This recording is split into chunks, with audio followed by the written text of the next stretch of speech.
Thank you for the introduction, and it has been very great to be here and listen to many of the presentations before this one. The good news that this one is the last one. Hopefully you guys will enjoy it. So in this project, we actually wanted to train students and workforce in smart manufacturing on team skills and communication skills. So we did use XR, similar to the other projects as well, but we are excited about it as well. So I'm going to go next. So the background for our project is that nowadays we have smart manufacturing and a lot of factories in Indiana and all over the world is changing from the normal factories to more smart machines and robotics and stuff like this. And definitely this will affect the workforce. Nowadays, it's very legitimate to require the employee to have, for example, computer skills. Or, for example, to deal with people in India, or to deal with people in Europe, or to deal with people in China while he's here in somewhere in nowhere in Indiana, for example. So definitely this kind of environment require new communication skills from the participant and the workforce. And for that, we did actually have developed different training session for participants using the XR for improving the communication skills or the soft skills in general for the employee and the workforce and the students. So for our VR-based training platform, the participant will be having the VR set, and through that, he's going to go through different training session where actors will represent different scenarios that take place actually in factories itself. So we have the challenges like a lot of factories, for example, GE Aerospace in Lafayette, they will not allow you to go into the planet and see sensitive machines and sensitive stuff.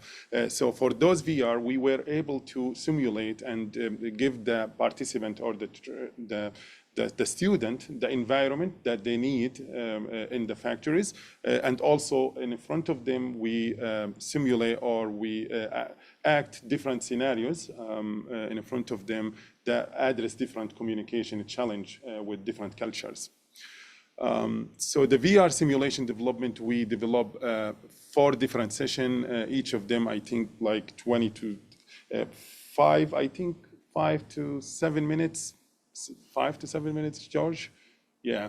And those will go into the participant, or the participant will be wearing those VR session as if he part of this team that take place. And there will be different questions that will be directed to that participant who wearing the VR. And we're going to collect the response from the participant about the different scenario that he experienced through those VR sessions.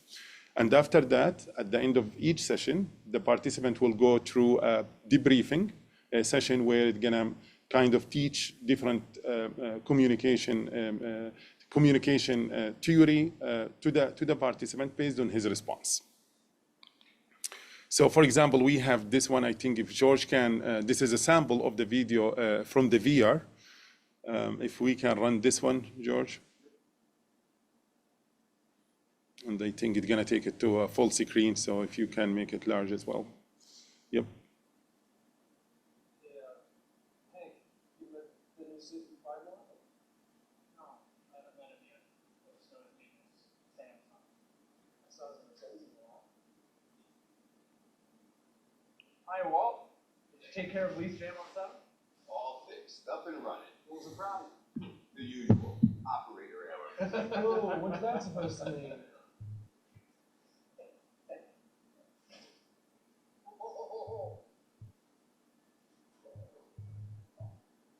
His name is Sam, huh? Thank you all for gathering on such short notice. I promise we won't keep you long. Now, as you know, Widemore Paper International recently completed its purchase of WeWrap from the Weaver family. Widemore's very own Vice President of Operations, Samantha Atkinson. Wait, Steve, call me Sam. My apologies. Sam has driven all the way down from the Chicago headquarters to give us some very exciting news. Seeing a place with robots. Sam, welcome to Buxton, Indiana, and as plant manager, I officially welcome you to WeWrap. Well, thank you. Thank you very much. Really, I should be applauding taking the factory tour and seeing what you've been able to accomplish on those outdated machines. Really, you all should be commended. I'm sorry, did you say something? I thought I heard something. What did you say? So this is a moment on the video where the participant will be asked a question, and definitely he will have the chance to click on the answer that he believes. So for this VR sessions, we wanted to enhance the debriefing part of the VR and to try to include AI into the debriefing, because for different reasons. First, the participant might try to hide his true belief and they try to select answers that doesn't reflect what he believes, because he may or he think his answer will be recorded and it's going to reflect on him. So we wanted to have a more personalized debriefing, and for that we did use an AI for the next project. So this project has been funded by the NSF, and then we built upon it with funding from the Innovation Hub to improve and enhance our the VR experience for our participant. Can you go to the next one? Oh, with the clicker. Now, so our AI-powered online monitor system. So we did take the VR simulation, and we, using the Web XR technology, we changed it to videos that we can host in a website, but it's gonna give the same experience, 360 experience. At the same time, we integrated ChatGPT kind of a chatbot that we trained and fine-tuned for the context of soft skills and communication skills.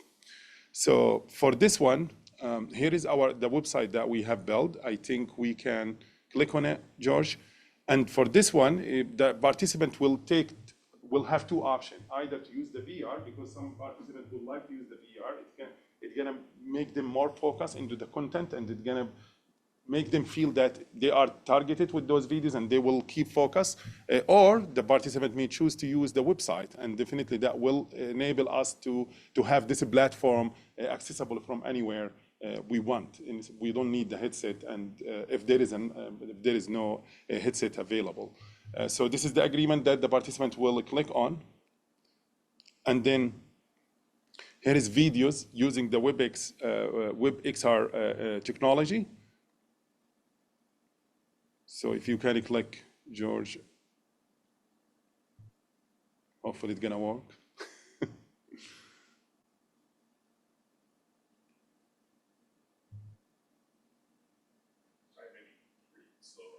Oh, I see.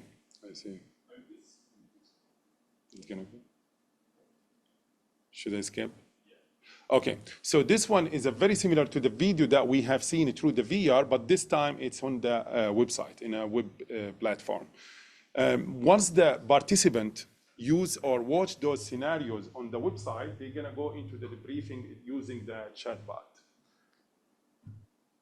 And here is the chatbot that we have developed in the team. It has been fine-tuned, so it's gonna only give answers that we want the chatbot to give, as well as it's gonna have more personalized based on the feedback that we get from the participants. So the answers that the participant will provide, the chatbot will give different answer based on his input. So for example, here to break the ice, the chatbot will ask the participant, what do you think about this scenario? Or what do you think about a specific question? The participant can provide an answer. George, if you can. So for this one, how can a leader navigate team dynamics, maybe open communication or something? So this is a question for the participant. The participant will provide an answer. Our chatbot behind the scene is thinking right now, and it's gonna provide an answer based on the input from the participant. I don't know if we can zoom in, George. Yep. And if we read this answer, we will definitely find it useful, and definitely it's built upon the input from the user, or according to the input of the user, it's gonna expand if his answer correct and give more information. If the user try, and this definitely here, after giving this answer, the student can either choose a predefined question on the content that that are asked on, or we prepared based on the scenario that the participant watch, or he can follow up questions and type your question here. So George, if you can type something. Yep. So something out of context, what is a carrot, for example? So let's focus on exploring and delivering into the stuff that you have seen. So maybe we can, because the response was too long. yes. If it was me, I would say, can you make it in, can you summarize your response? Sure, yeah. Bullet Yeah, points. yeah. Can you summarize? Oh. Can you ask that one? Summarize your previous response. in Yeah. bullet points. But that's the answer is about the current though. This Right, so time. it's queued the previous response. You want to keep a memory of, I think, Yeah. 2 queries. Yeah, He But- did. Oh, yeah, there you go. it did. Yep, yep, yep. Yeah. So. 2 or 3 responses. So definitely this is chatbot, we train it based on the data that we have, but it is also open for improvement as well. We're collecting, right now we are deploying this platform into the classroom, and we're collecting data, trying to investigate each and every response that we get from the chatbot. And based on it, we're gonna retrain using the data that we get from the students. Now, the good thing about this virtual debriefing, this is more personalized, so the guy or the participant can ask different questions, and based on the input that the participant give, the chatbot will behave based on that input. But at the same time, the participant will not be afraid to share his thought, because this is all anonymous. We don't collect any information about the participant whatsoever. So that's why it's kind of found it very useful compared with the VR thing. Now, the other one also, we also, can you go to the next slide, George? Oh, again, I have the control, but I cannot use it. See, I don't like the power, man. It's like so this is the technology that we use. We use HTML, CSS, and JavaScript for the implementation. Google Firebase for our hosting to host the website. AI integration, we use the ChatGPT, but we did fine-tune it for our purpose. And I can go next. The next step that we are in at this point is collecting data. So we're trying to collect as much data as we want. We did try a different time to make sure that the chatbot will provide answer that is reasonable. If you can click on the data collection part, George. So at the end of our simulation and the debriefing, the participant will be asked different questions. What do you think about the answer that you got from the chatbot? What do you think about the scenario that you have seen? Do you have any general information or any general comment about the system that we have developed? And this information, we're gonna take it, analyze it, and make sure that we benefit from it and retrain our chatbot. And that's it for our project. I think next slide, it doesn't work. Yep. Next is, I just want to make sure that we thank our supporter. We have the first part, the VR powered system has been funded by the NSF, and website-based system has been funded by the Innovation Hub. Thank you. And with this, I'm gonna finish, and if there is any question, we'll be happy to take. Thank you.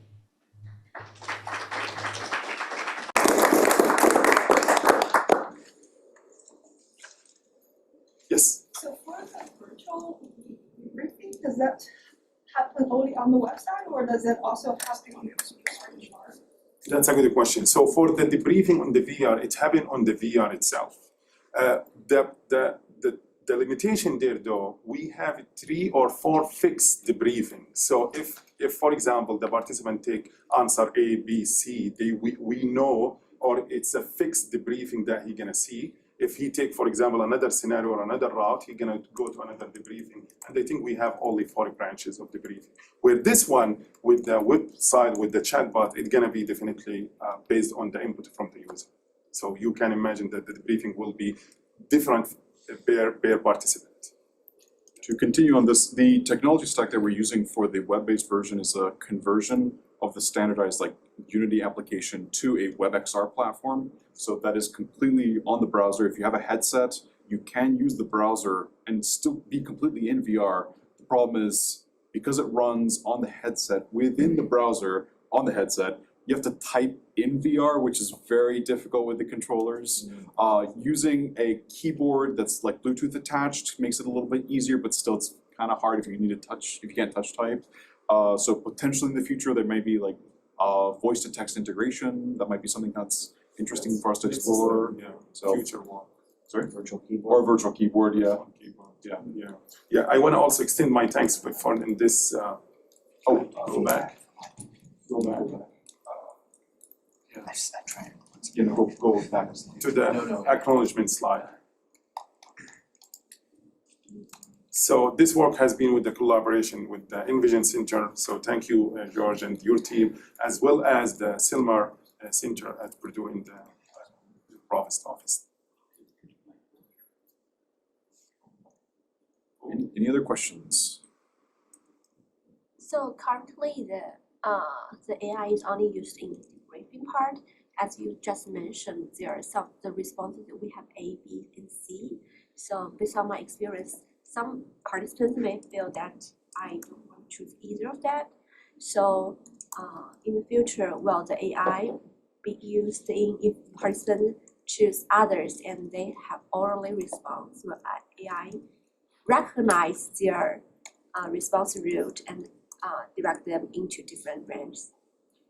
We could. I think that's one of the things where you would have to do something like context and sentiment analysis to figure out which route or which video to play next.